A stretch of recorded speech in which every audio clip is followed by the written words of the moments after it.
సభకి నమస్కారం.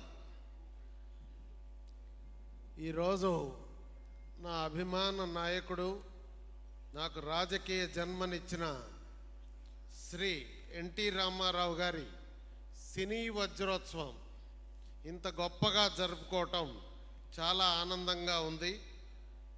ఈ సభను ఇంత గొప్పగా జరుపుతున్నానంటే నా వెనుక చంద్రబాబు నాయుడు గారు, బాలయ్య గారు, అట్లానే రామకృష్ణ బాబు గారు, ఎన్టీ రామారావు గారి కుటుంబం యావత్తు ఆశీస్సులు, అలానే స్థానికంగా బోడే ప్రసాద్ ఎమ్మెల్యే గారి సహకారంతో ఈ కార్యక్రమం నిర్వహిస్తున్నాను.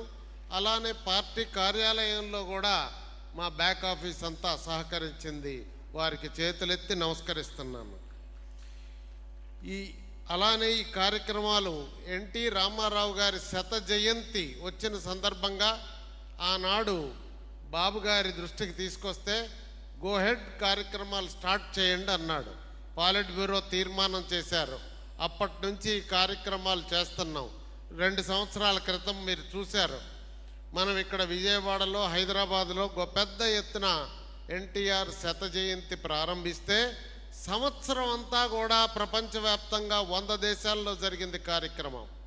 ఒక మనిషి మనకి దూరం అయిన తర్వాత 25 సంవత్సరాల తర్వాత ప్రపంచంలో ఏ దేశ నాయకుడికి కానీ, ఏ రాష్ట్ర నాయకుడికి కానీ అంత గొప్ప నీరాజనం జరగలేదని ఇది మన కళ్ళతో చూసాం.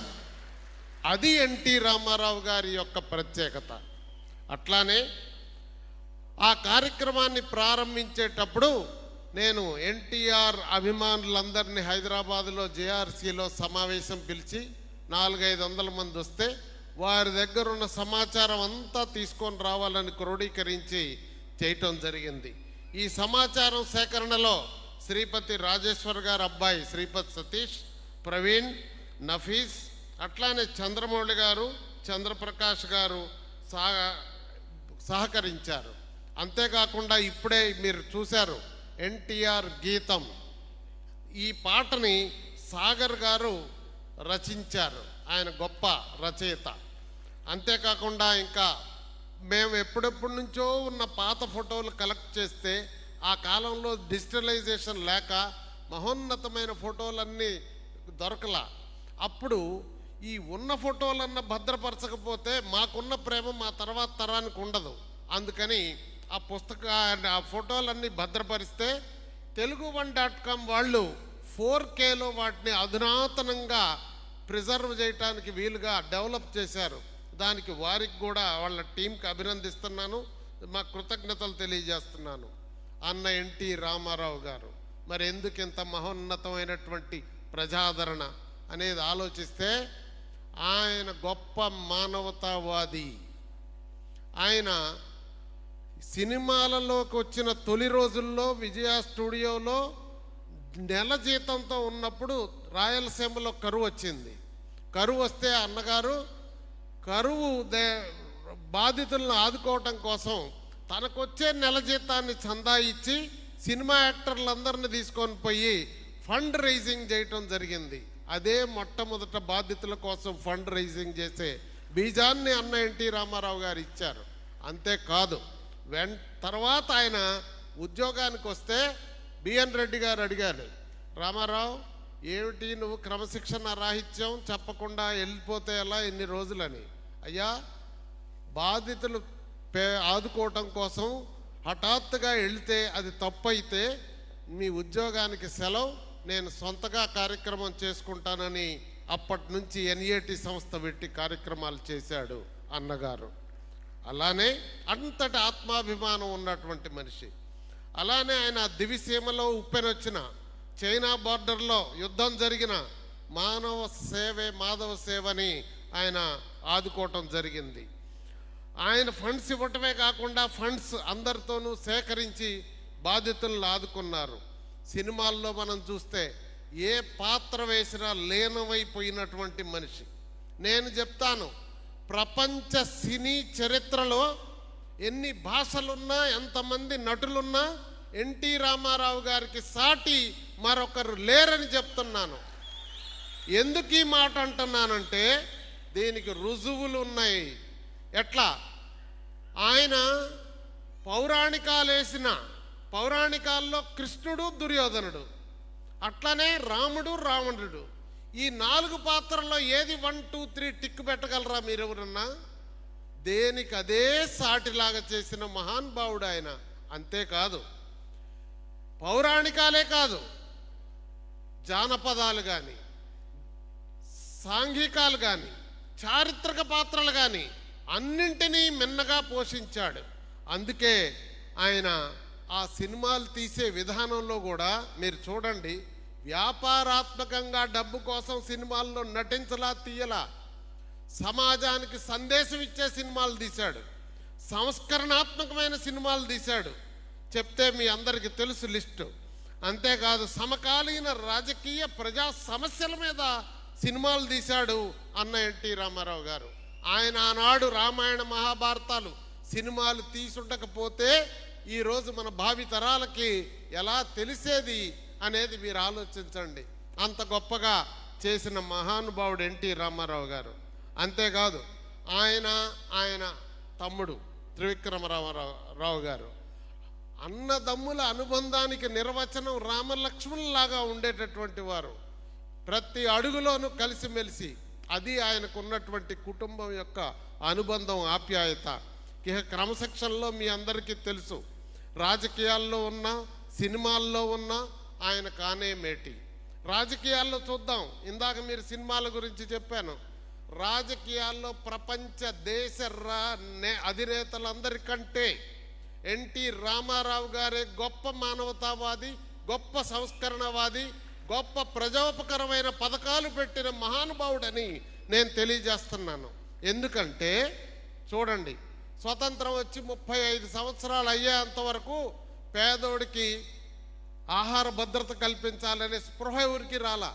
ఈరోజు ప్రపంచ దేశాలన్నీ ఎక్కడిద్దరు దేశాధినేతలు కలిసినా ఆహార భద్రత, ఫుడ్ సెక్యూరిటీ మాట్లాడుకుంటున్నారు. అంతేకాదు, పేదోడికి ఇళ్ళు కట్టాలనే స్పృహ ఎప్పుడొచ్చింది? రామారావు గారు వచ్చిన తర్వాత. ఆయన ఆనాడు రోజుకు రూపాయి చొప్పున నెలకు 30 రూపాయలు పెన్షన్ ఇస్తే ఈరోజు ప్రభుత్వాలన్నీ పెన్షన్తోనే పేదలను ఆదుకునే పరిస్థితి వచ్చింది. ఇలా చాలా కార్యక్రమాలు. మహిళలకు ఆస్తి హక్కు ఏంటండి? అన్నగారు 40 ఏళ్ల నాడు ఇస్తే కేంద్ర ప్రభుత్వం 3 ఏళ్ల నాడు ఇచ్చింది. ఇలా ఆయన పెట్టిన పథకాలన్నీ ఇప్పటికీ ప్రభుత్వాలకి, ప్రజా పాలనకి మార్గదర్శకాలని. అందుకే ఆయన గొప్ప మానవతావాది. ఆయన చేతలే కాదు, ఆయన చెప్పాడు పార్టీ పెట్టగానే, మీది ఏ పార్టీ అని విలేకరులు అడిగితే అవలేలుగా చెప్పాడు, మనం తెలుగు వాళ్ళం బ్రదర్, మంది తెలుగుదేశం అని చెప్పాడు. ఇంకో సందర్భంలో, ఇన్ని రాజకీయ పార్టీలు ఉన్నాయి, మీరు వచ్చి కొత్తగా చేసేది ఏంటండి? తెలుగు క్యాపిటలిజం ఉంది, కమ్యూనిజం ఉంది, సోషలిజం ఉంది, మరి మీదే ఇజం అన్నాడు. అందరు ఆశ్చర్యపోయారు, కొత్తగా వచ్చాడు ఏం చెప్తాడు రామారావు గారు అని. ఆయన అలవోకగా చెప్పాడు, బ్రదర్ నాది హ్యూమనిజం, మానవతావాదం. ఏ ఇజమైనా మానవాళి బాగుకే నాది కదా పనిచేసేది, నేను మానవాళి బాగు కోసం వచ్చాను అని చెప్పాడు. 60 ఏళ్ల తర్వాత, అప్పటి వరకు ఆయన సినిమాలు దేదీప్యమానంగా, రెండో ఇన్నింగ్స్లో ఎట్లా ఆడేయండి సినిమాలు, అంత ఆదాయాన్ని వదిలేసుకొని, సమాజం నాకు ఇంత గొప్పోడిని చేసింది, సమాజంలో సమస్యలు ఉన్నాయి, ప్రజల్ని ఆదుకోవాలి అనే ఉద్దేశంతో వెంటనే తెలుగుదేశం పార్టీ పెట్టి ఈరోజు మనం చరిత్ర మాట్లాడుకుంటే, అన్న ఎన్టీ రామారావు గారి ముందు, అన్న ఎన్టీ రామారావు గారి తర్వాత అని చరిత్ర రాసుకోవాల్సిన పరిస్థితి వచ్చింది. మీరు శాలివాహన శకం చూసాం ఆ రోజు, ఈరోజు ఎన్టీఆర్ శకం. ఎట్లా? మీరు పార్టీని నడిపే విధానంలో కానీ, ప్రజల దగ్గరికి నాయకుల్ని పంపించాడు, ప్రజల దగ్గరికి పాలన పంపించాడు. ఆయన రాకముందు ఎవరు చేశారు, ఎందుకు చేయలేకపోయారు? అలానే ప్రభుత్వాలు నడపటంలో కూడా తనదైన శైలిలో నడిపాడు. ఆ విధంగా ఏది సినిమాల్లో కూడా ఆయన తర్వాత ముందు అని చరిత్ర రాసేటటువంటి పరిస్థితి వచ్చింది. అంతటి గొప్ప నాయకుడు. మరి ఆయన రాష్ట్రం మీదనే ప్రేమ ఎక్కువ. మద్రాసులో ఉన్న ఆస్తులు మద్రాసులో కొనలా, ఆయన హైదరాబాద్లో డెవలప్ చేశాడు. ఎంత మరి మాతృభూమి మీద ప్రేమ ఉందో మీకు తెలుసుకోవాల్సినటువంటి అవసరం ఉంది. అంతేకాకుండా ప్రజలు మనకి చేసిన దానికి రుణం తీర్చుకోవాలని ప్రజలందరూ రుణం తీర్చుకోవటం కోసమే ఆయన ప్రజారంగంలోకి వచ్చాడు, ఆ విధంగా పనిచేశాడు. ఆయన చేసినటువంటిది సేవలు ఈ రోజుకి ప్రతి మనిషి గుండెలో ఉన్నాయి కనుకనే ప్రపంచవ్యాప్తంగా ఆయనకు ఆదరణ వచ్చింది, ఆదరిస్తూ ఉన్నారు. ఆయన యొక్క చరిత్రని మనం పాఠ్యాంశాలుగా తీసుకొని రావాల్సినటువంటి అవసరం ఉంది. ముఖ్యమంత్రి గారి దృష్టికి తీసుకొని వెళ్తాను. అలానే లైబ్రరీలో కూడా ఇటీవలే ముఖ్యమంత్రి గారిని విజ్ఞప్తి చేస్తే మనం రాసినటువంటి చారిత్రక ప్రసంగాలు, అసెంబ్లీ ప్రసంగాలు, శకపురుషుడు లైబ్రరీస్లో పెట్టాలని ఆదేశించారు. ఈరోజు మనం అన్నగారి ఇంటర్వ్యూలన్నీ సినిమాల్లో ఇచ్చిన వాటిని మనం బుక్ తారక రామం అనే పేరుతో అన్నగారి అంతరంగాన్ని ఆవిష్కరించబోతా ఉన్నాం. ఆ బుక్ కూడా ప్రజలకు అందుబాటులో ఉంచాలని విజ్ఞప్తి చేస్తూ, ఆ తర్వాత మరి మింట్ కాంపౌండ్ వాళ్ళు ఒక ఎన్టీఆర్ నాణ్యాన్ని తీసుకొచ్చారు. నందమూరి గారి కుటుంబం అందరినీ కూడా రాష్ట్రపతి భవన్కి తీసుకొచ్చి మోడీ గారు ప్రభుత్వం చేస్తే, మింట్ పుట్టాక స్వతంత్రానికి ముందు మింట్ వచ్చింది. అప్పటి నుంచి ఇప్పటికి ఎన్టీఆర్ నాణ్యాలు ముద్రించినంత ఏ నాయకుడికి కూడా, జాతీయ నాయకుడికి ముద్ర కాలేదంట అనేది తెలియజేస్తా ఉన్నాను. అట్లానే ఎన్టీఆర్ విగ్రహాన్ని ఎక్కడైతే ఆయన పార్టీని ప్రారంభించాడో హైదరాబాదులో, అలానే ఎక్కడైతే ఆయన సినిమాలో అక్కడ ఉండి చేశారో అక్కడ ఎన్టీ రామారావు గారి 100 అడుగుల విగ్రహాన్ని మనం ఏర్పాటు చేసుకోవాలని ఆ రోజు కైతలాపూర్ సభలో బాబు గారి అనుమతితో మనం ప్రకటించుకోవటం జరిగింది. తప్పకుండా దానికి ప్రయత్నాలు జరుగుతున్నాయి. త్వరలోనే భూమి పూజ చేసే ఏర్పాట్లు చేస్తామని, చరిత్ర ఉన్నంత కాలం, సూర్యచంద్రులు ఉన్నంత కాలం ఎన్టీ రామారావు గారు వారి చరిత్ర మిగిలి ఉంటుందనే తెలియజేస్తూ, మనం తెలుగు వాళ్ళగా ప్రతి ఒక్కళ్ళం ఆయన యొక్క భావజాలాన్ని భావితరాలకు అందజేయటం కోసం కృషి చేయాలని మీ అందరికీ విజ్ఞప్తి చేస్తూ, ఆయన పేరుతో మేము ఒక యూట్యూబ్ ఛానల్ పెట్టాలి, డిజిటలైజ్ చేసి ఆయన సమాచారాన్ని పొందుపరచాలనుకుంటే, ఆ యూట్యూబ్ ఛానల్ పెట్టే నిర్వాహకుడు అన్నారు, అయ్యా పెద్ద ఎన్టీఆర్ గారిని ఇప్పుడు ఎవరు చూస్తారు, నీకెందుకు ఈ బాధ అన్నారు. బాధ కాదు, సమాచారం నిక్షిప్తం చేయడానికి మాకేం వేరే కాదు అంటే స్టార్ట్ చేశాం. 2 నెలల 15 రోజులైంది. 1.5 కోటి మంది వ్యూస్ వచ్చినాయి, 35,000 మందికి సబ్స్క్రైబర్స్ వచ్చారు. మళ్ళా నిర్వాహకుడు అంటాడు, ఇప్పుడు మేము యూట్యూబ్ ఛానల్స్ పెడితే ప్రమోట్ చేయలేక ఇబ్బంది పడుతున్నాం, ఇదేంటండి రాత్రింబగుళ్ళు పరిగెడుతుంది అంటున్నాడు. That is NTR. ఆ దెబ్బకి నాకు అనిపించింది, మరి రాబోయే తరాలన్నీ కూడా ఇట్లా డిజిటలైజేషన్ చేసి డిజిటలైజ్డ్ ఇన్ఫర్మేషనే కదా చూసేది. అందుకని ఇన్స్టాగ్రామ్, ట్విట్టర్, ఫేస్బుక్, టెలిగ్రామ్, అట్లే Mojo, ShareChat, web, WhatsApp group కూడా ప్రారంభించబోతా ఉన్నాను. దీనిలో మొన్న మళ్ళా చెప్పారు, మోజో, షేర్ చాట్ జనరల్గా యూత్ చూస్తారట, కానీ అది బాగా పోతుందని మా నిర్వాహకుడు చెప్తే నేను ఆనందపడినాను. మీ అందరితో ఈ కొద్ది అంశాలు షేర్ చేసుకునే అవకాశం వచ్చినందుకు మీ అందరికీ హృదయపూర్వక కృతజ్ఞతలు తెలియజేస్తూ సెలవు తీసుకుంటున్నాను. నమస్కారం.